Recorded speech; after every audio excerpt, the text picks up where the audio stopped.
Today's an exciting day. I'm going to a sticky waterfall.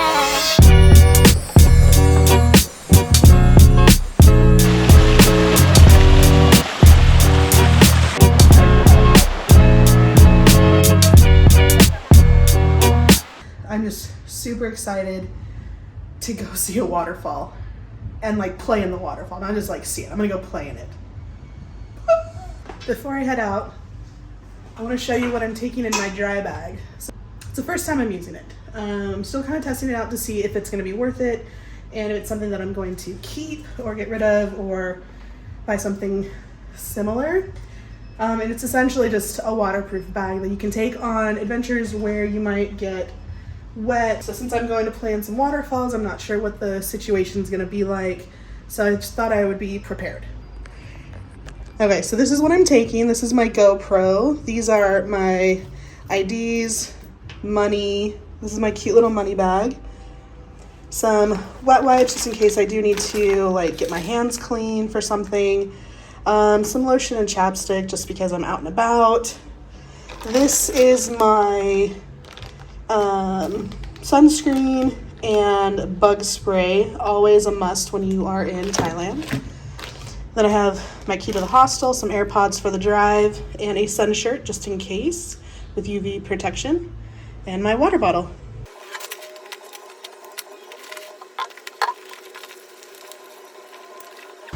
So I'm walking to go meet up with my tour group. It's gonna be quite a walk, but that's good because it'll get me out. I'll go get some lunch before. I'm grateful for the tour because this is something I talked about in a reel the other day, is solo travelers sometimes have to deal, well, a lot of the times have to deal with decision fatigue.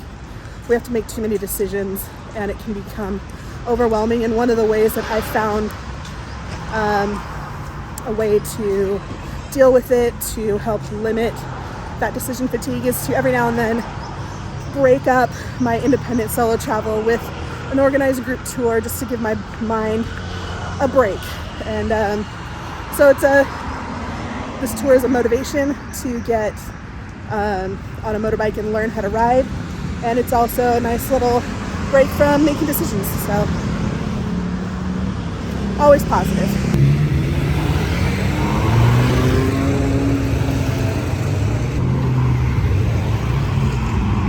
That was cool. I'm definitely not like a car enthusiast, but seeing that many high-end sports cars at the same time is always exciting. Plus, those are the first actual sports cars that I've seen in Thailand.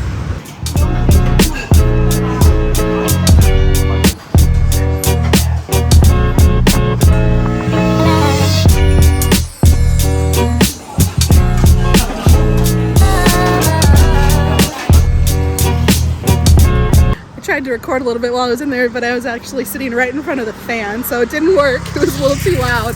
But I decided to stop for lunch at a place called Khao Soi Mae Sai. It has a Michelin star for the past, I think, 6 years, and I wanted to check it out.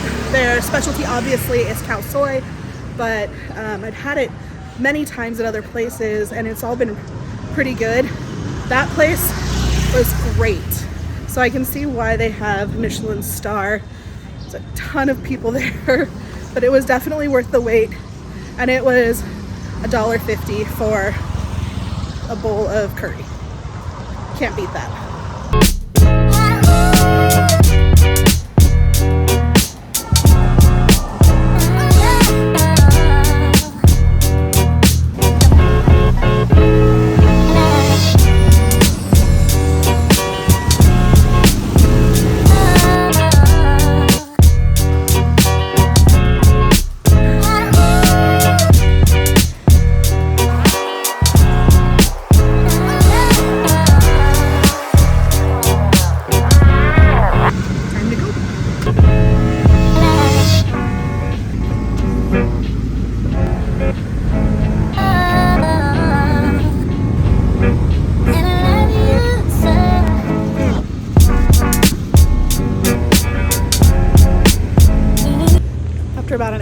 drive, we are finally here, and there are a ton of people here, which is why I originally wanted to come earlier, but oh well.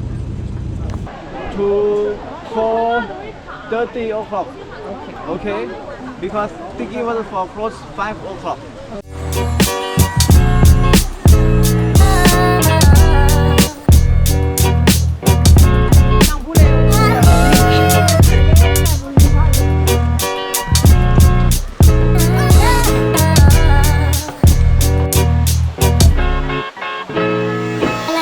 Getting in a nice little walk before we're gonna walk down all these sketchy looking stairs to get to the bottom of the falls so that we can climb our way up. They're all wooden, cracked, there's holes everywhere, but it's absolutely beautiful. And there's butterflies everywhere.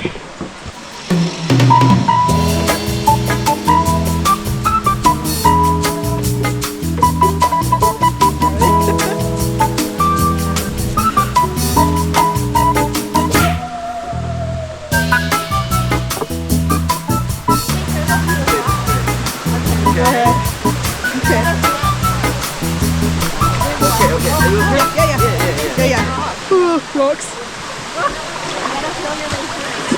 Full of rocks. It would have been nice to have our shoes on still, but he told us to take our shoes off for some reason.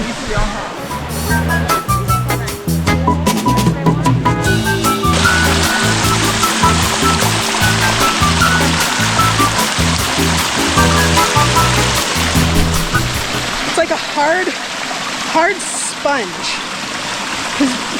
In my mind, I shouldn't be able to walk straight up this. This is what I'm walking up. I don't know if you can see it in the camera.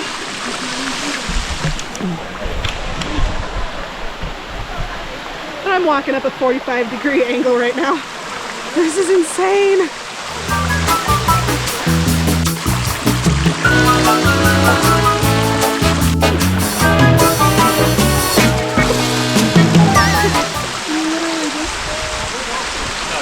Walking up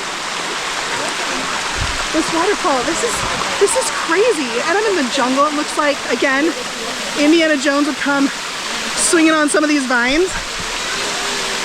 There's a ton of people, but like it doesn't feel crowded, if that makes sense.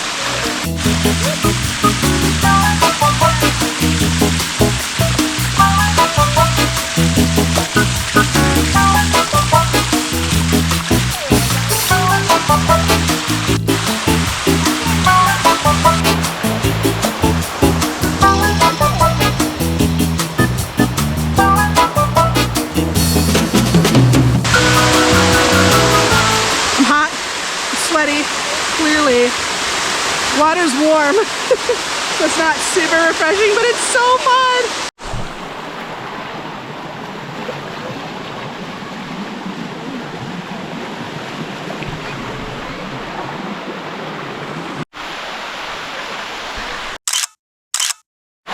All right, now to get down. It's gonna be fun.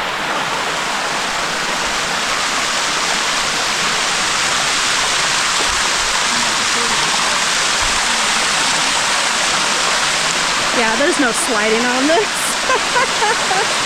Oh, it's so much fun.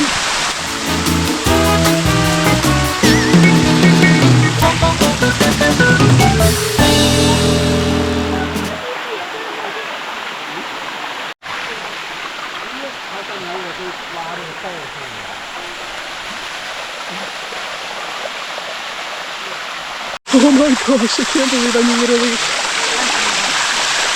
walking up. So you can't even see it.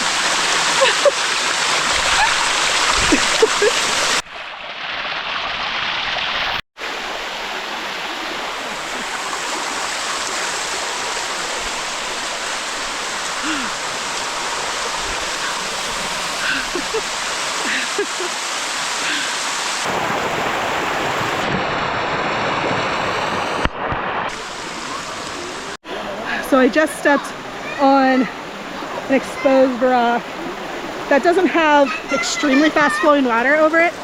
It's really mossy and slick. So I think the speed of the water helps with the grip. Case in point, I almost fell. Thankfully it wasn't on an incline. I would have just bruised my butt and my ego, really.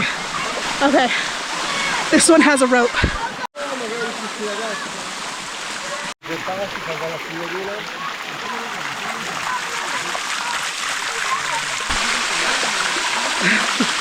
Sunscreen is falling off. Sweating off.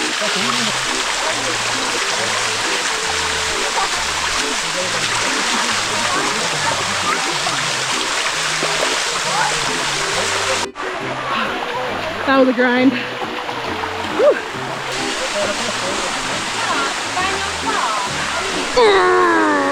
There's so many kids and the parents are like, a lot of them are being forced to do this. It's really sad, but they're holding up the whole area.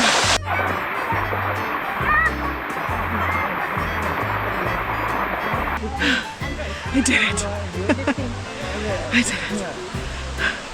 Only fell a couple times at the very end. I blame the sunscreen that I have on. That was an amazing experience. I slipped once. It was a big one. I could feel myself going, and there's nothing worse than that feeling of knowing that there's nothing to hold on to because everything's slick. I was at a very slick part at the very, very top, and then I looked down and I noticed that a lot of my sunscreen had been like sliding down, so my legs were extra slick, so I had no grip. Fortunately, I caught something on my foot and I was able to steady myself. I'm sure I'll be sore tomorrow, but people were super nice. They got out of my way. They helped me up. Well, they offered to help. I got up just fine. And I see why it's this popular. The park closes in a little under an hour, and we have a good hour and a half drive back to Chiang Mai, and I'm exhausted. But now it's time to go meet up with the group, go find the bus, hopefully get my pants to dry off a little bit. My shirt's fine, it's moisture wicking, but looks like I'm gonna be sitting in a wet seat for the next hour and a half. Yay! Upon further investigation, I have a few scratches on my leg. I like to think of them as battle scars and storytellers and, you know, I don't know, beauty marks. They're not too bad. Could be worse.